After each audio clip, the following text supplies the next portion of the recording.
यह कहानी एक गरीब लड़के, उसकी बहन, एक गधा और एक लोमड़ी के बारे में है। यह कहानी उनकी मित्रता, संघर्ष और जीवन के सबक को दर्शाती है। कहानी गरीब लड़का, गधा और लोमड़ी। एक छोटे से गांव में रमेश नाम का एक गरीब लड़का रहता था। उसके पिता की मृत्यु हो चुकी थी और उसकी माँ बीमार रहती थी। रमेश की एक छोटी बहन थी जिसका नाम सीता था। दोनों भाई बहन बहुत मेहनत करते थे, लेकिन फिर भी उन्हें 2 वक्त की रोटी के लिए संघर्ष करना पड़ता था। एक दिन रमेश जंगल से लकड़ियां काट कर लौट रहा था कि उसकी नजर एक घायल गधे पर पड़ी। गधे का पैर टूटा हुआ था और वह दर्द से कराह रहा था। रमेश को उस पर दया आ गई। उसने गधे को उठाया और घर ले आया। उसने गधे के पैर पर पट्टी बांधी और उसे खाने के लिए घास दी। कुछ दिनों में गधा ठीक हो गया और रमेश का अच्छा दोस्त बन गया। कुछ दिनों बाद रमेश और सीता जंगल में फल तोड़ने गए। वहां उन्हें एक लोमड़ी मिली जो एक जाल में फंसी हुई थी। लोमड़ी ने रमेश से गुहार लगाई, कृपया मुझे बचा लो, मैं तुम्हारी मदद करूंगी। रमेश ने लोमड़ी को जाल से आजाद कर दिया। लोमड़ी ने कहा, तुमने मेरी जान बचाई है, मैं तुम्हारी दोस्त बनना चाहती हूँ। अब रमेश के पास एक गधा और एक लोमड़ी दोनों थे। गधा उसके साथ लकड़ियां ढोने में मदद करता था और लोमड़ी उसे जंगल के रास्ते दिखाती थी। एक दिन लोमड़ी ने रमेश से कहा, मैंने सुना है कि पहाड़ी के पार एक गांव में एक बहुत बड़ा बाजार है। वहां तुम अपनी लकड़ियां अच्छे दामों में बेच सकते हो। रमेश ने लोमड़ी की बात मानी और गधे पर लकड़ियां लादकर पहाड़ी की ओर चल पड़ा। रास्ते में उन्हें एक नदी मिली। नदी पार करने के लिए कोई पुल नहीं था। लोमड़ी ने कहा, चिंता मत करो, मैं तुम्हें रास्ता दिखाऊंगी। लोमड़ी ने उन्हें एक संकरी पगडंडी दिखाई, जिससे होकर वे नदी पार कर गए। जब वे बाजार पहुंचे तो रमेश ने अपनी लकड़ियां बेची और अच्छे पैसे कमाए। उसने अपनी बहन सीता के लिए नए कपड़े और माँ के लिए दवाई खरीदी।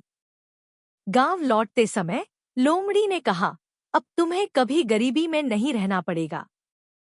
तुम्हारी मेहनत और दयालुता ने तुम्हें सफल बनाया है। रमेश ने लोमड़ी और गधे को धन्यवाद दिया। उसने कहा, तुम दोनों मेरे सच्चे दोस्त हो। तुमने मेरी जिंदगी बदल दी। उस दिन के बाद रमेश और सीता ने कभी भी गरीबी का सामना नहीं किया। गधा और लोमड़ी हमेशा उनके साथ रहे और वे सभी खुशी खुशी रहने लगे। कहानी का सारांश। यह कहानी हमें सिखाती है कि मेहनत, दयालुता और मित्रता से हम किसी भी मुश्किल को पार कर सकते हैं। रमेश ने गधे और लोमड़ी की मदद की और बदले में उन्होंने उसे गरीबी से बाहर निकालने में मदद की। यह कहानी हमें यह भी सिखाती है कि जानवरों के साथ दया और प्रेम का व्यवहार करना चाहिए। यहाँ एक नई कहानी है जिसमें एक गरीब लड़का, उसकी बहन, एक बुद्धिमान कछुआ और एक रहस्यमयी झील शामिल है। यह कहानी भी हिंदी में है और इसमें संघर्ष, मित्रता और जीवन के सबक शामिल हैं। कहानी गरीब लड़का, कछुआ और रहस्यमयी झील। एक छोटे से गांव में राजू नाम का एक गरीब लड़का रहता था। उसके पिता की मृत्यु हो चुकी थी और उसकी माँ बहुत कमजोर थी। राजू की एक छोटी बहन थी जिसका नाम राधा था। दोनों भाई बहन बहुत मेहनत करते थे, लेकिन फिर भी उन्हें 2 वक्त की रोटी के लिए संघर्ष करना पड़ता था। एक दिन राजू जंगल में लकड़ियां काटने गया। वहां उसने एक बड़ी सी झील देखी जिसका पानी इतना साफ था कि उसमें आसमान का प्रतिबिंब दिख रहा था। झील के किनारे एक बूढ़ा कछुआ बैठा था जो उसे देखकर बोला, अरे लड़के, क्या तुम मेरी मदद करोगे? राजू हैरान हो गया क्योंकि वह पहली बार किसी कछुए को बोलते हुए सुन रहा था। कछुए ने कहा, मैं इस झील का रक्षक हूँ। यह एक रहस्यमयी झील है, लेकिन इसे एक बुरी आत्मा ने श्राप दे रखा है। अगर तुम मेरी मदद करो, तो यह झील तुम्हारी सारी परेशानियां दूर कर सकती है। राजू ने पूछा, मैं तुम्हारी मदद कैसे कर सकता हूँ? कछुए ने कहा, तुम्हें इस झील के बीच में डूबे एक पुराने मोती को निकालना होगा।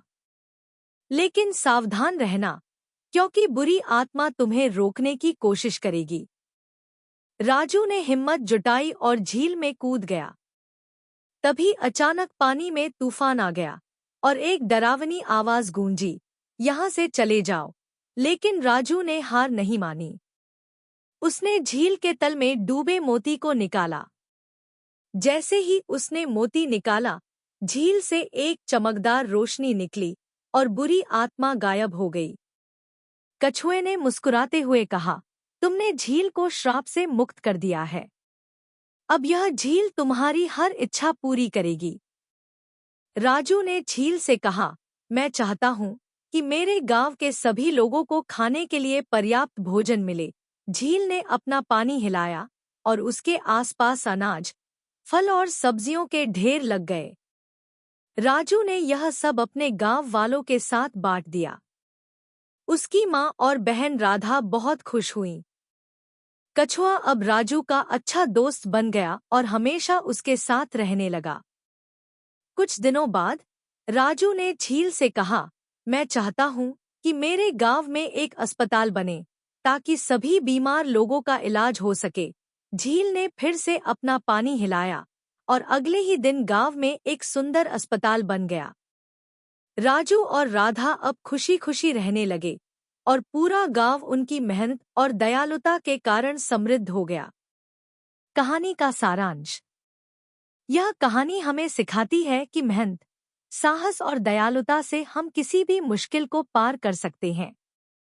राजू ने कछुए की मदद की और बदले में उसे एक रहस्यमयी झील का साथ मिला, जिसने उसकी और उसके गांव की जिंदगी बदल दी।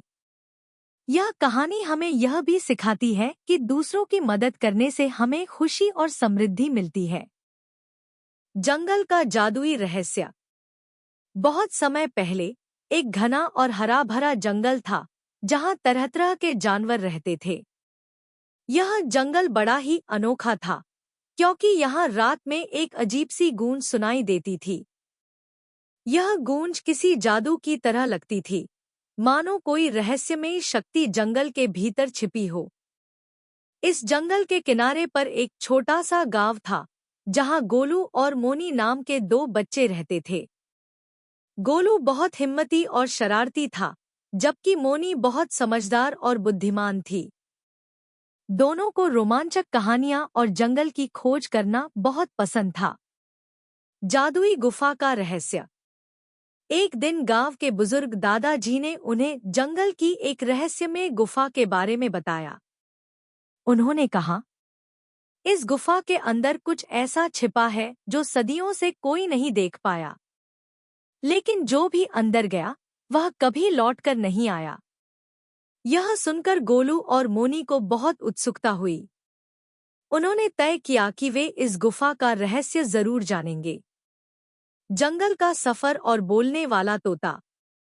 रात के समय, जब पूरा गांव सो रहा था, गोलू और मोनी चुपके से जंगल में चले गए।